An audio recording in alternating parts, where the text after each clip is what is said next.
Hi, crafty friends. This is Mitzi, and I'm going to be doing a video on how I shade my paper pieces with the eBrush. This one, this paper piece rooster is by Cadoodlebugs, and it is not shaded. But we're going to turn this into this. This is the exact same paper, just this one is eBrushed. And an eBrush is a personal sized airbrushing system made by Craftwell. My eBrush came with 6 different adapter heads. This one is the Sharpie adapter head, and that's what we're going to be using today. So I'm going to eBrush all my paper pieces with Sharpies.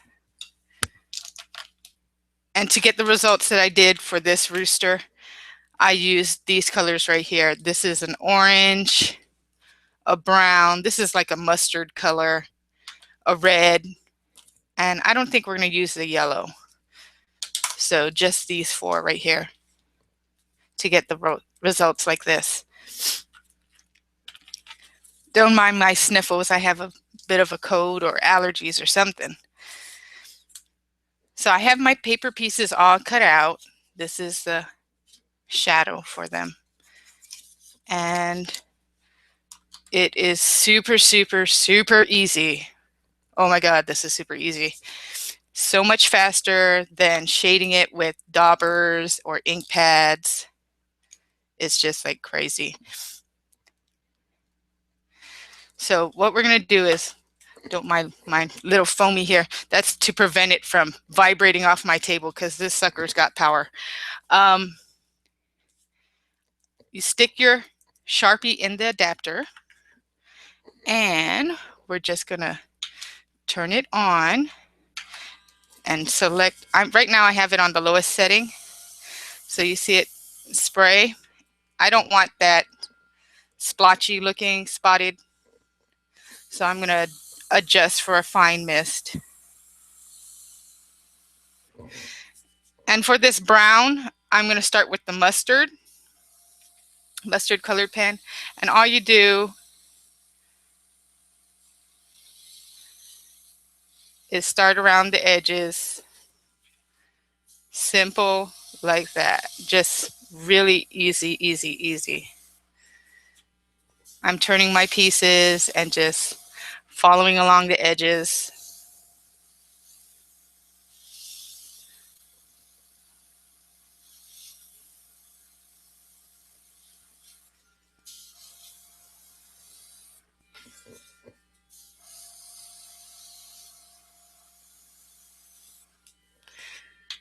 That piece is done.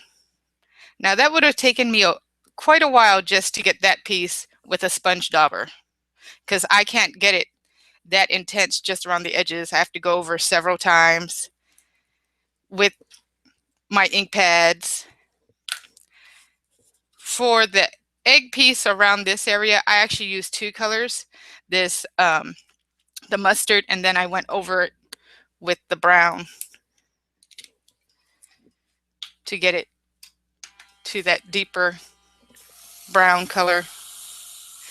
Again, I'm going to adjust for a fine mist, and same thing. Just go right back over the same area.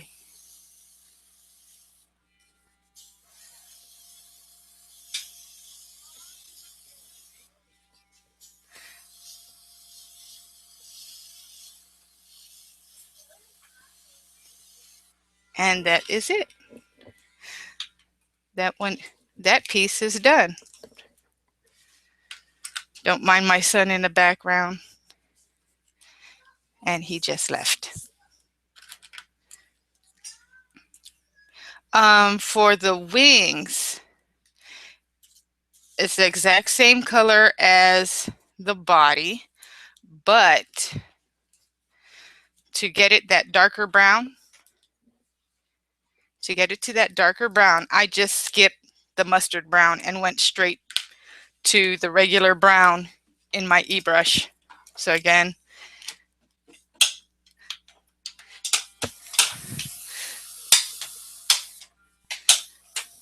don't mind a little pounding noise in the background. That's my son.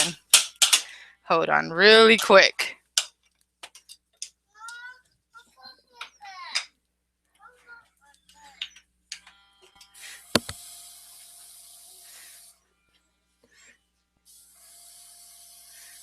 So this is what it looks like with just one color. That mustard actually softened this brown, but that one's done. I mean, that's how super easy this is to shade pieces and get that extra depth. Literally seconds.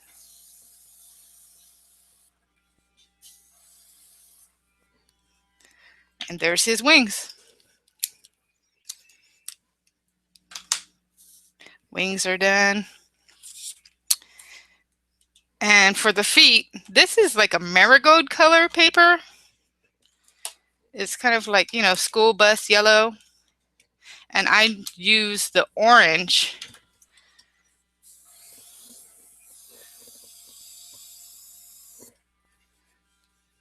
on it, and it really makes it pop.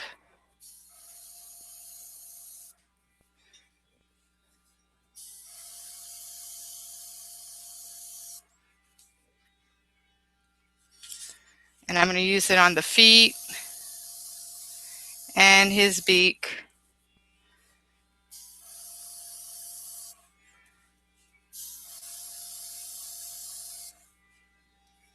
Seriously, how easy is this?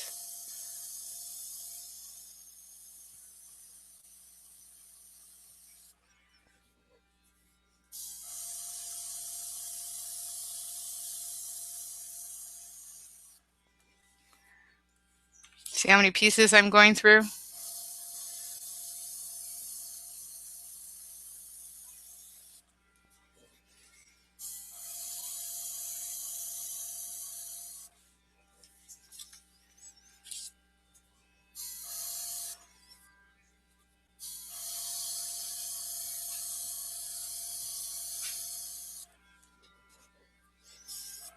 Oops.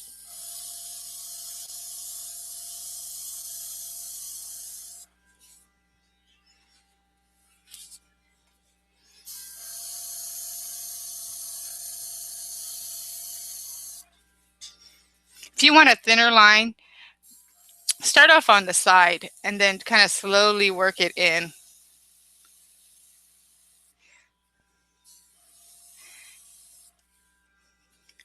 And the more further out you pull your nozzle, the lighter, the more closer, the more intense the color.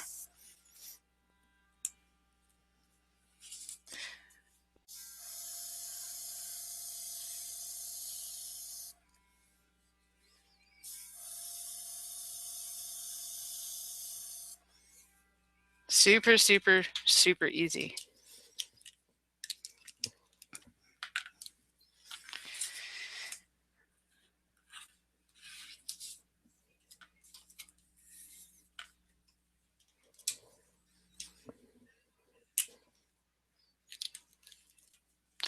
Okay, for these pieces, sometimes red on red doesn't look too good or doesn't show up as much. So you got to test each individual red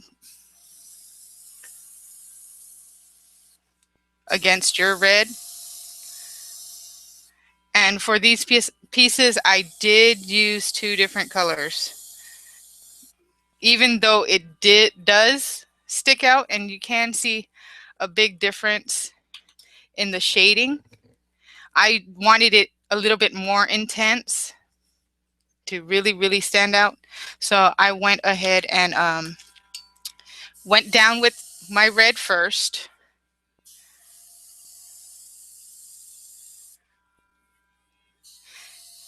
Like I'm doing now.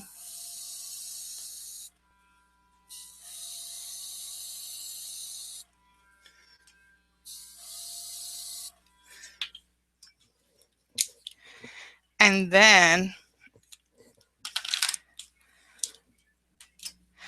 I went in with my mustard, believe it or not. I always test to make sure I have a fine spray. And hold on, you'll notice once I start adding this mustard color right over, it darkens it a whole lot more.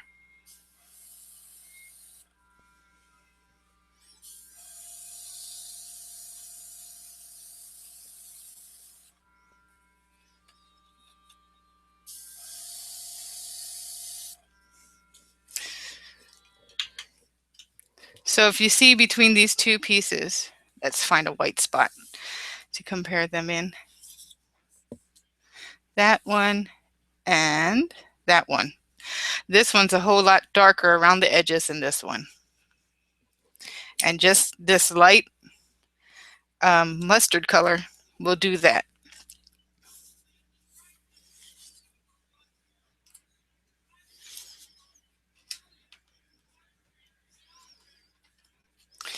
And the great thing about using an eBrush to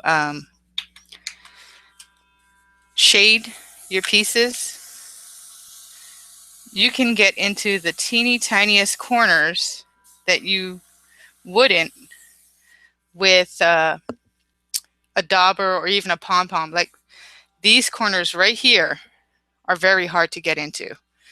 If you had yeah, you could do it, but most of the time I don't get myself, I don't get the best results because sometimes I'm heavy-handed with the chalk or the ink, or the ink pad it just won't fit.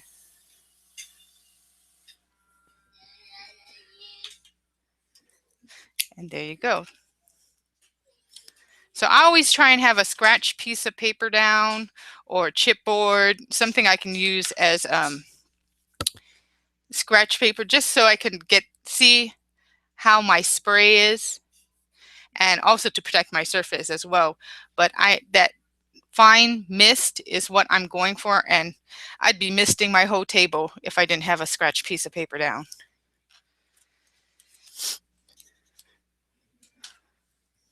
And this is the last piece I'm going to be shading, and it's just plain white cardstock.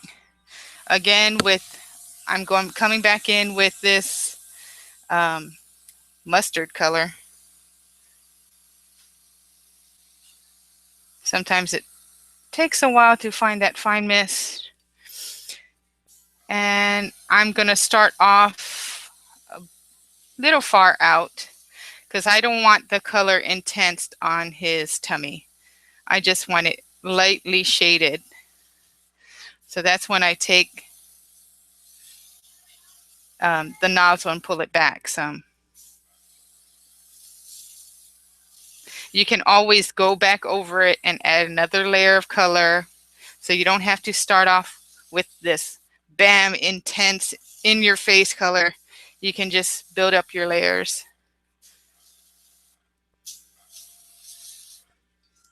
And there you go.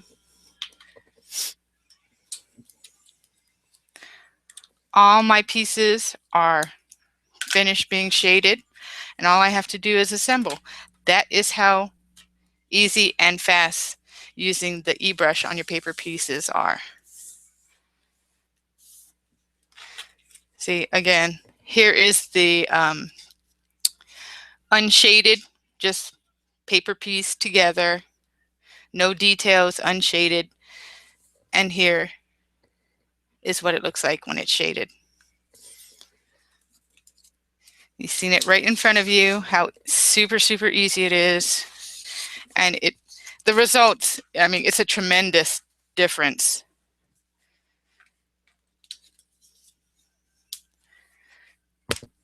So all I do is put the pieces together after I figure out which piece is what.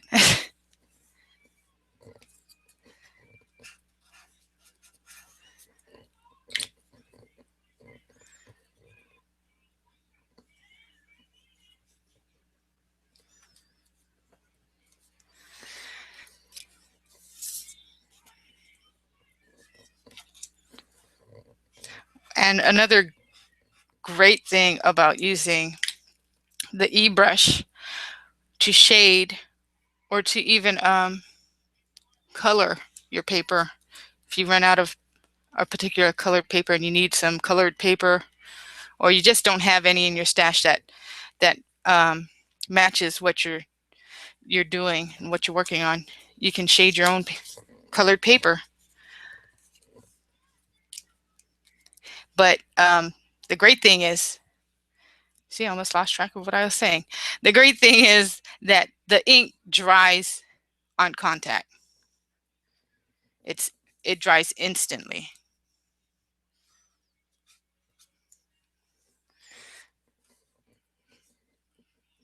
If I was to color it with my Copics or my Spectrum Noirs or even with the same Sharpies, it would take a while for these pieces to dry. And it would soak right through the paper. And as you can see, it doesn't even reach the other side of the paper. So there's like basically no waiting time whatsoever, which is awesome. Ooh.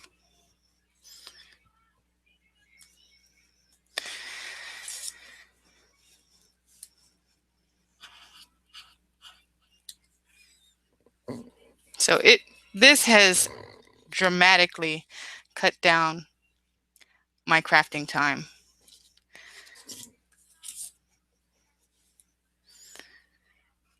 And one thing I hated about inking with my daubers or with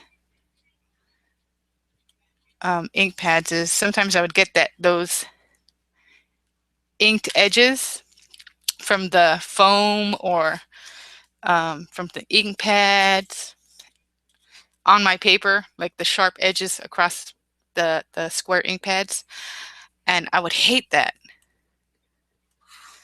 Just hate it.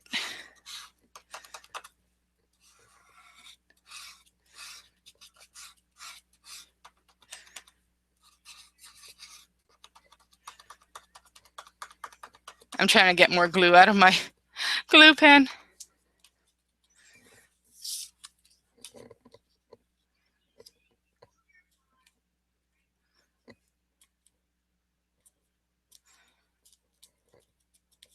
I think I got him backwards, and I do. Oh well, this guy's going to be backwards, so that means I got to redo these to face this way. See, I'm not perfect, people. Accidents happen. I made a big boo-boo.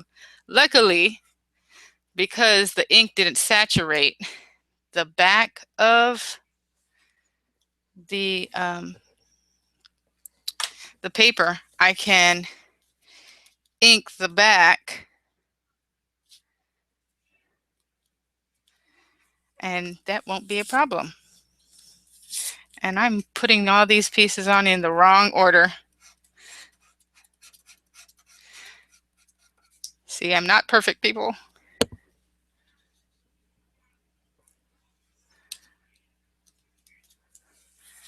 But he's going to be super cute anyway.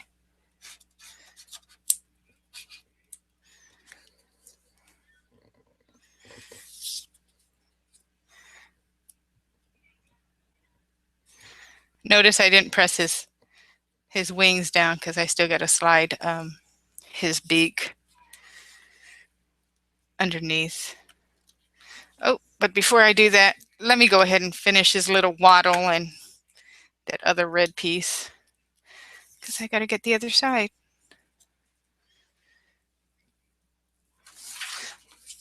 Get my paper back down. I can even flip over. See? This is regular copy paper, so it's super, super thin. And yeah, it went through, but it is dry.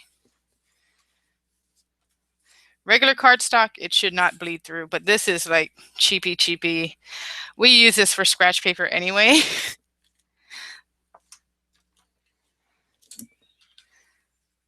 I mean, it's like the cheapest you can get at Walmart. And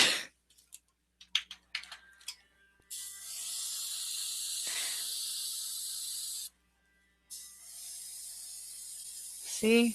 No mistakes in crafts, only opportunities, right? Look how fast I can fix this mistake. My hands are sticky from that glue.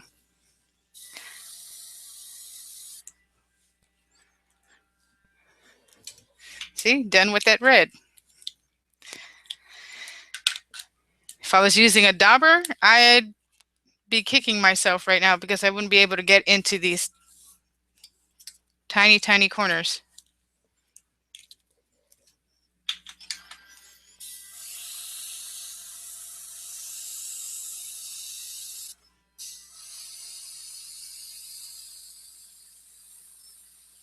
There we go.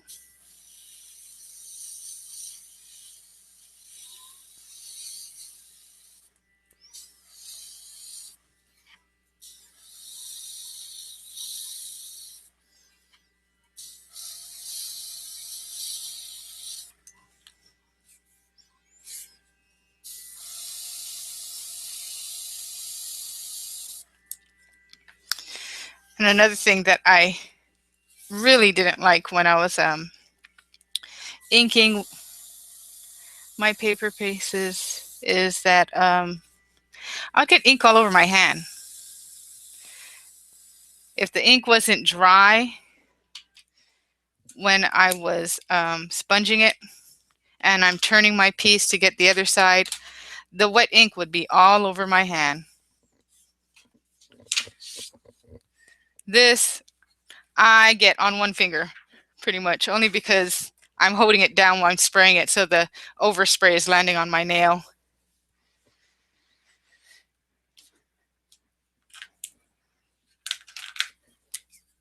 Okay, so now we're just going to attach this little piece to the beak.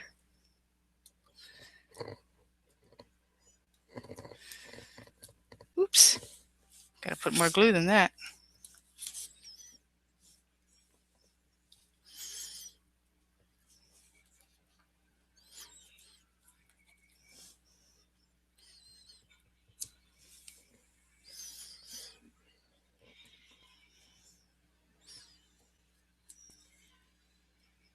Yeah, come on, cooperate. Okay, let's get this piece. Which side is that? Okay.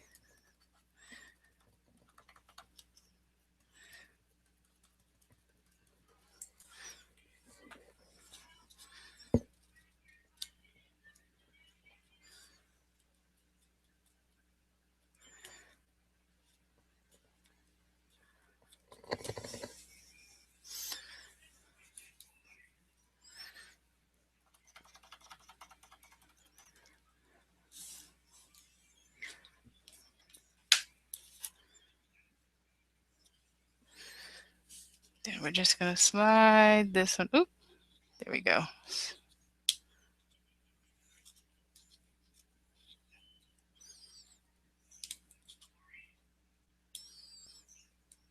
Yeah, I really should have put the, there we go. Put the beak down first.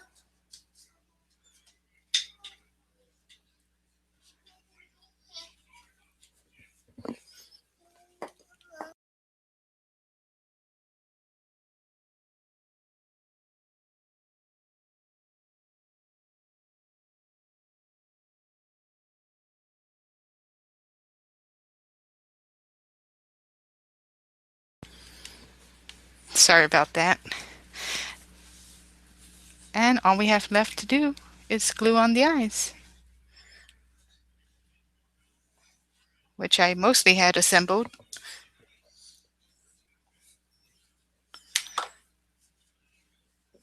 Which way does this go? I think they go this way.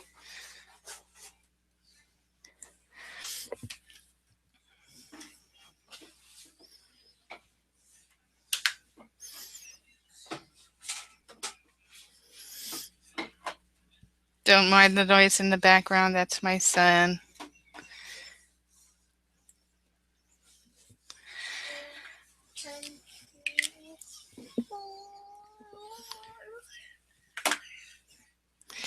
And all that's left is adding the little details for his eyes.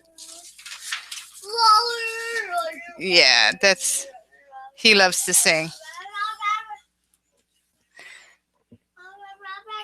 So this is a white gel pen from Ranger. It's the only one I could find at, where was I? Michael's.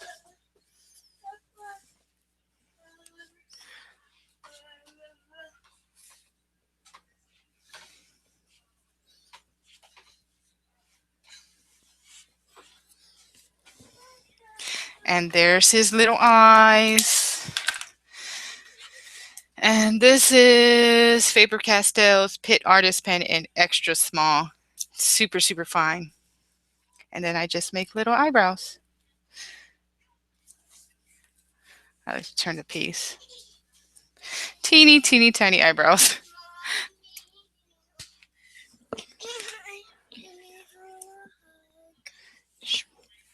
Sure, baby. Okay, don't mind that again. That's my children in the background. Full-time mom. Thankfully, 2 are in school. And that's it.